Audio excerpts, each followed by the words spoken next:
The rain fell in sheets that night, drumming against the empty asphalt like 1,000 desperate heartbeats.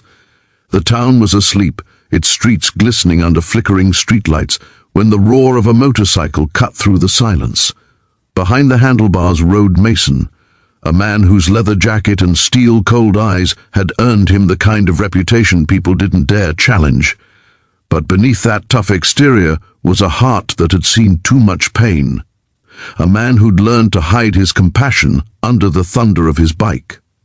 If you believe that kindness and second chances can change the world, please take a second to like, comment, share, and subscribe. Your support helps stories like this reach more hearts. That night, as Mason sped down the dark highway, something small darted across the road. He slammed the brakes, tires screeching, the bike wobbling dangerously before coming to a stop. The sound was followed by a tiny, pitiful whimper.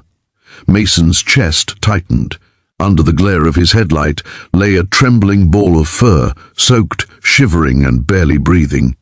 He crouched, his gloved hands trembling slightly as he lifted the tiny creature wrapped in his worn bandana. It looked like a small black puppy with patches of tan around its eyes that were wide with fear yet strangely trusting. Without thinking, Mason kicked his bike to life again and sped toward the only place he knew that might still have lights on, the town's small veterinary clinic. The rain didn't let up. Water lashed against his face, the cold cutting through his jacket. But Mason didn't slow down. Every mile felt like a race against time, every heartbeat echoing the fragile breath of the creature in his arms. He muttered words of reassurance, something he hadn't done for anyone in years. "Hang on, little one, hang on." When he finally pulled into the clinic's parking lot, the lights were dim but still on. He rushed inside, the door banging open as rainwater pooled at his boots. "Doc! Please, help me out here," he called.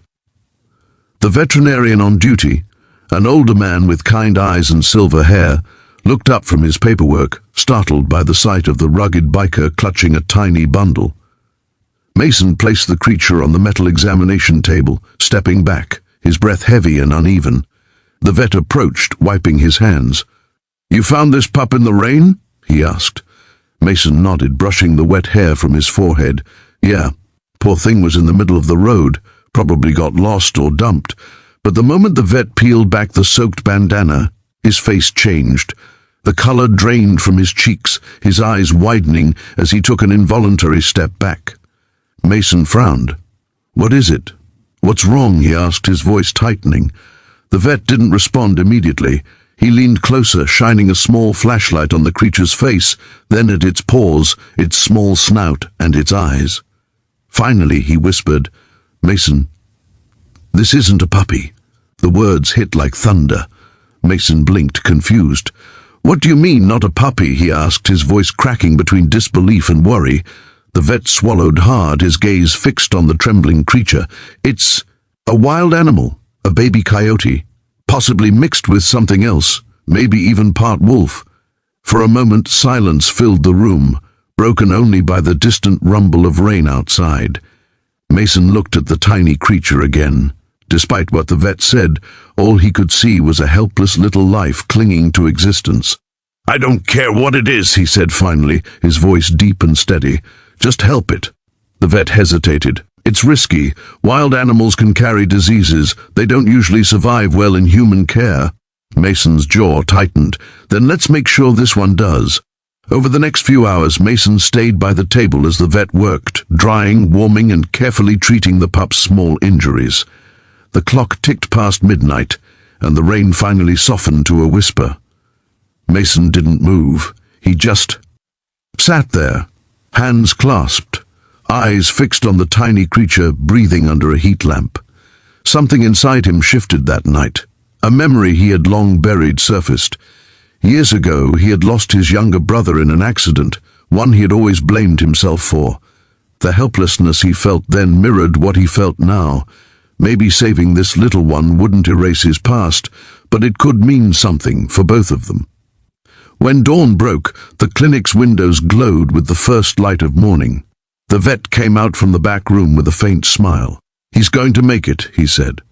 Mason exhaled, relief washing over his rugged features. But, the vet added softly, he'll need special care. You can't just take him home like a pet.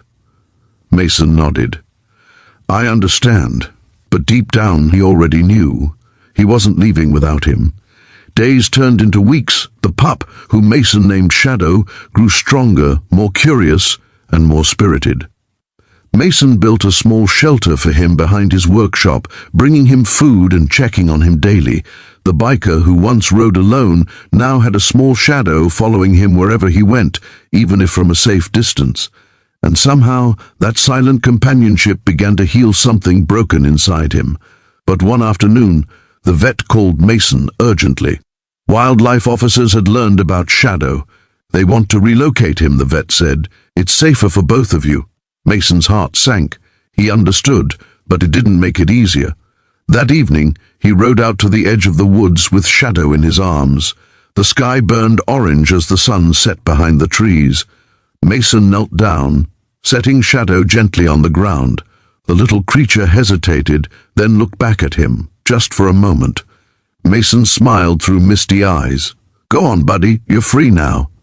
Shadow trotted a few steps, then disappeared into the trees. Mason sat there for a long time, listening to the wind rustle through the branches.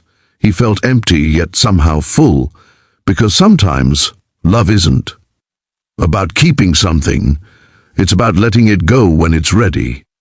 Weeks later, as Mason rode past the same stretch of highway where it all began, something darted out of the woods again. He slowed, heart pounding, and there, for just a fleeting second, stood Shadow, watching from a distance, strong and free. Mason smiled, lifted his hand in a quiet salute, and rode on. If this story touched your heart, please like, comment, and share it to remind others that kindness can appear in the most unexpected moments. And don't forget to subscribe for more true emotional stories that restore faith in humanity. Special request, comment below with one word that describes how this story made you feel. Because sometimes, the smallest acts of compassion create the biggest miracles.